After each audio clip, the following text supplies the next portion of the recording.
Oh, yes, sir. What's up, guys? Welcome back to my channel, Go Deej. My name is DJ, and here's my taco mukbang. Ooh. All right, so let us pray real quick. So, Father, thank you for this food. God, thank you so much, God. Amen. Short and sweet. That's all we need, man. That's all we need. Ooh.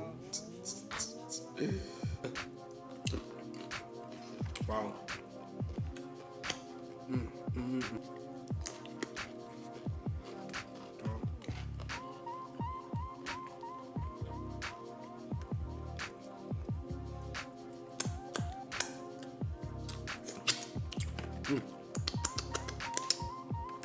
There's nothing out there like a taco, man. I tell you, it's like the best thing in the world.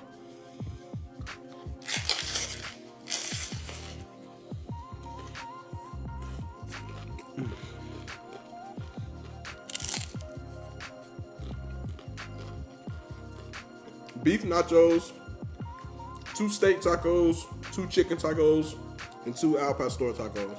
So it's just like so good.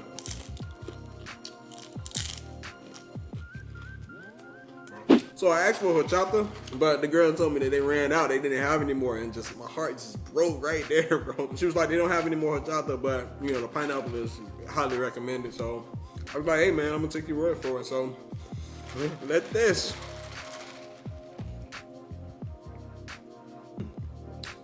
Wow, that is really good. Oh wow, that is really good. That's pineapple right there. So that is like, yeah, that is a pineapple drink right there, boy.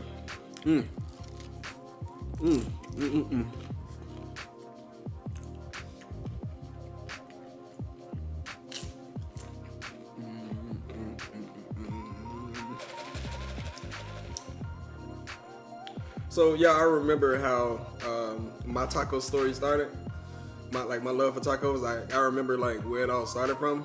So back in the day, and this had to be like, man, like 8 to 10 years ago. Wow. But I remember always going to Golden Corral and, you know, just full on buffet, right? And I remember this one particular time, I decided to start with tacos.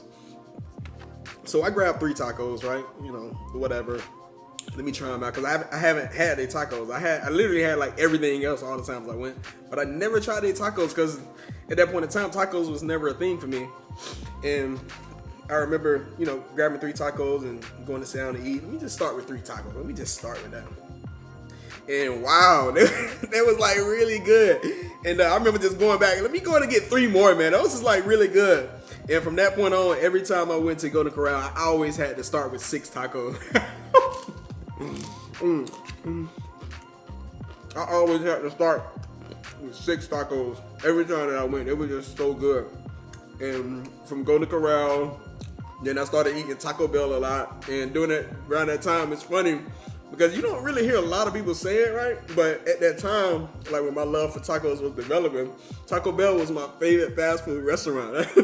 Like out of all the fast food restaurants, KFC, you know, Burger King, McDonald's, whatever. For me, it was Taco Bell, man. My favorite fast food, Taco Bell, at like any time of the day. And Taco Bell stayed open late too. Woo, yes sir. So, and that's kind of like where my love for tacos started, man. And so it was just some short time period after that there was a particular girl I was dating. At some point in time, she stumbled upon like some authentic tacos, and she called me like, hey, you know, I just found these tacos, authentic. You gotta try them. At this point, all I can gauge by is Taco Bell. That's the only like real like tacos that I know. You know, she was like, hey, got these tacos, gotta bring you some, blah, blah, blah, blah.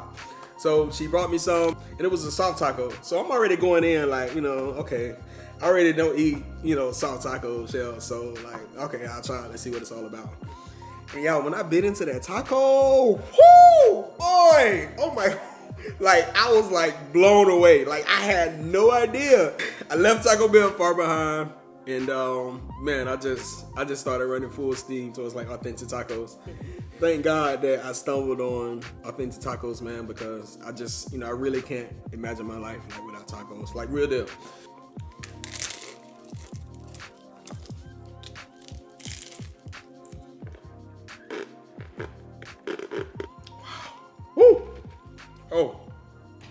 But I just sent the chills, man, all the way down my body.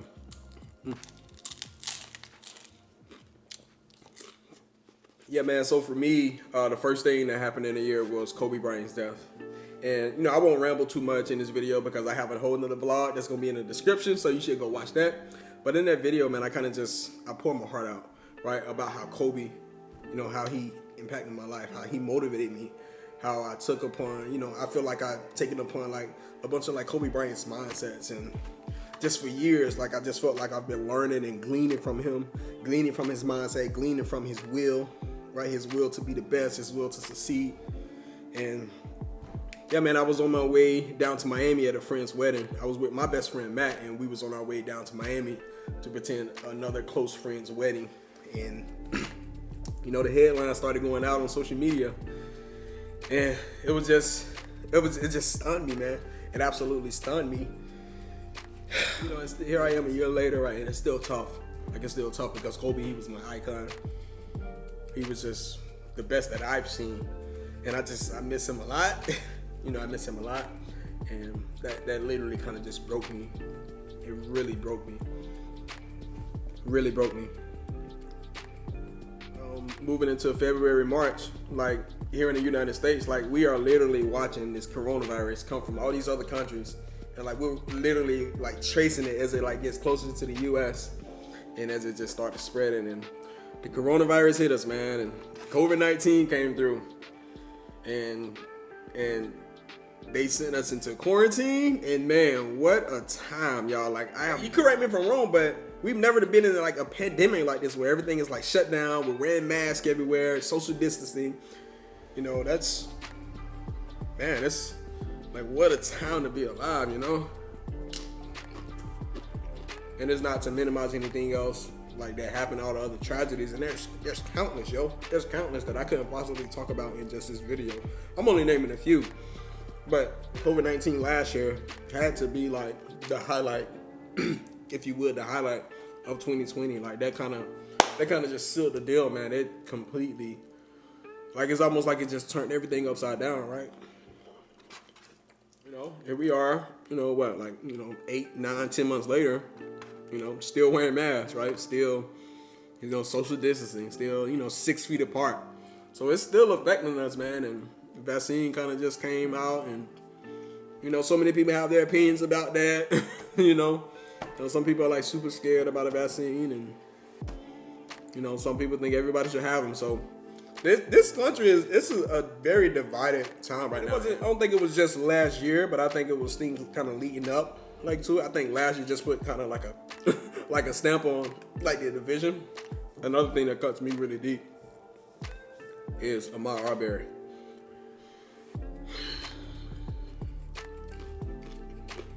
We witnessed Ahmaud Arbery being chased, fought with in the streets, and shot and killed right there in the street, never coming back. And man, it really cut me deep. It really cut me deep. Everybody have their opinions about it, right? And just that case alone, a young man losing his life, just that case alone sent so much division across this country. We have all these opinions. But for me, the fact of the matter is, man, I feel like I'm getting emotional right now. For me, the fact of the matter is, Ahmaud Arbery is never coming back. He's never coming back. He's gone. You know, he's gone. Because what I witnessed was these two men who assumed he was doing something wrong, decided to take the law into their own hands. And unfortunately, judgment was executed upon Ahmaud when it shouldn't have been, right? If there's a situation, if there's a burglary, if there's a burglary, is it a burger? I don't know how to say the word. If these two men thought Ahmaud Arbery was doing something that he should not have done, would it the good American citizen thing to be was to call the police and let the police handle it? Like you kind of just can't take the law into your own hands and, you know, kind of decide to execute justice. Or these two men took the law into their own hands and they gave Ahmaud what they thought he deserved. You thought Ahmaud, you know, you thought you had a right to chase him in the truck with 2 guns, fight with him in the street. that's what happened. It's plain and simple. It's plain and simple. You know, it's plain and simple. Heartbroken. I was really just crushed by like what's happening in our country. Here I am trying to start a YouTube channel, trying to do something kind of bigger than myself, right? Trying to reach people. I want to reach the world. And when I look out into the world, you know, like, man, does the world love me? You know, as a black man, does the world like love me? You know, and that's kind of what I was faced with, and that's what I was challenged with, and it was really rough, man. It was really rough, and you know, I missed, you know, quite a few months of no content because I was just shattered. I was just shattered. My heart was broken. It was just broken. So, guys, I don't want to stay there too much, right? I don't want to stay in 2020 too much. Like, we're in a whole new year now, right? You know, 2020 was hard, man. But we're here. We made it. You know, we're moving forward, baby. So I'm excited about this year. So there's this picture of Desi Banks, and he's at some college, right? And when I look at this picture, man, I feel so inspired by it because like that is the dream. Like when they click on my channel, when they view my channel, when they view my content, and it's like, man, like I am at ease right now, and I desire to have that type of influence and that, you know, and type of inspiration to people. So Desi Banks, he also has a quote that says, man, it's a blessing when you can work and play at the same time. Just set up the camera, right? And to look in the camera and just kind of just create and be yourself. I'm having such a fun time, right? But to be able to do that, have that same type of fun, and it'll be work, it'll be a source of income at the same time, like, man, like that. You know, that's the dream, right? That's the dream. And the thing is, like, it's so easy to dream it. Like, it's so easy to dream it. It's so easy to want it, but not a lot of people are willing to, like, work for it. Not a lot of people are willing to really get out and grind for it and beat on their craft, right? And to work at it every day and to want to get better and to want to get more creative. And that's my goal this year. I just want to simply grow as a YouTuber, grow in the way that I edit, the way that I look at the camera, the way that I speak. Like, I just want to become like a better like YouTuber, kind of just like in general, you know what I mean? You know, as I grow and as my audience grows and as my followers and my viewers grow, like one thing, like you can rest assured that I'm going to always hang on to my originality, right? I'm going to always hang on to like my personality and who I am. Like, I don't want to start becoming somebody that I'm really not. Like, YouTube is going to work with who I am, or it's not going to work at all. And that's the place that I'm in right now. I'm at the start of like where all these successful content creators and successful people at. Like, I'm at the starting place right now. I'm at the bottom of the ladder. And I just heard a quote. Was it from The Office? I think it was from The Office. I was watching The Office this morning. And wow, the quote said, it's better to be at the bottom of a ladder that you want to be at than to be in the middle of the ladder that you don't want to be at. And I'm at the bottom of the ladder that I want to be. This is where I'm at. This is me gambling on myself. And the truth of the matter, guys, is that, you know, this YouTube thing, it has to work. It has to work. Because, you know, if it doesn't, like, I don't know, man. It just has to work. You know, this YouTube thing, it just has to work. It has to work for me. So, that's my heart. So that's 2020 and a little review. That's just surface level of where I'm headed for this new year. Some of the goals I'm looking to accomplish as far as YouTube, how I'm looking to grow. So that's why it's so important, guys, that you subscribe to my channel, that you hit the notification bell, because it's the subscriptions and it's the views that I'm focusing on this year. Those are the two things that are going to help me become monetized. Those are the two things that's my main focus. My job is to create content that brings value to y'all, right? Create content. Like when I upload a video, my job is to have y'all like wanting to actually watch the video, right? Wanting to stay through the whole thing.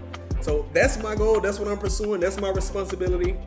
You know, even when it's not good, even when I fail, right? Even when it's like, man, that did not turn out how I wanted it to. Even when I feel like my subscribers not coming in as fast as I want. Even if I'm not hitting like, you know, these small goals that I want to hit. Like I'm going to keep trying. Right? I'm going to keep trying. I'm going to grow, and I'm gonna get it. And I'm gonna get it. I'm gonna get it right. I'm gonna get this thing. I'm gonna get a hold of this thing.